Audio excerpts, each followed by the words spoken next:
ഇപ്പോഴത്തെ സെവൻസ് എന്ന് പറയുന്നത് അങ്ങോട്ടും ഇങ്ങോട്ടും അടി ഉണ്ടാക്കുക, പ്രശ്നം ഉണ്ടാക്കുക, പലരോടും മാറി തുടങ്ങി. അതിൽ മോട്ടിവേറ്റഡ് ആവുകയാണ് പിള്ളേർ. എന്താ വെച്ചാൽ ഈ വീഡിയോസ് കാണുമ്പോൾ ശരി ഇതാണ് ഫുട്ബോൾ.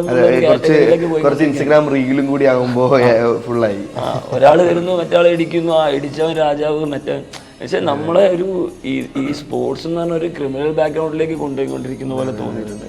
പക്ഷേ ഈ കേരള സെവൻസ് എന്ന് പറഞ്ഞു കഴിഞ്ഞാൽ ഒരു ടൈമിന് ഏറ്റവും കൂടുതൽ ഇപ്പോൾ ഈവൻ ഞാൻ വരെ ഈ ഒരു സെവൻസ് കൂടിയാണ് ഞാൻ പ്രൊഫഷണൽ കരിയറിലേക്ക് കയറി. ഈ അടുത്ത് നമ്മൾ കണ്ടൊരു സാധനമാണ് എന്ത് സെവൻസ് കളിക്കാനിടയിൽ എല്ലാവരും കാണികളെല്ലാവരും കൂടെ വന്നിട്ട് ഒരു പ്ലെയറിനെ തല്ലുക, അങ്ങനെ പ്ലെയേഴ്സിനെ തല്ലുക, റെഫറിമാരെ തല്ലുക, പ്ലെയേഴ്സ് തമ്മിൽ തന്നെ അങ്ങോട്ടും ഇങ്ങോട്ടും ഭയങ്കര കളിയായിട്ട് എടുക്കുന്നില്ല. അതെ അതെ പറയാം. അപ്പോൾ നമുക്കിപ്പോൾ ഒരു എന്തെങ്കിലും ഒരു കളിയിലുള്ള വാശി അടിച്ചിട്ടല്ല കളിച്ച് കാണിച്ചു കൊടുക്കണം.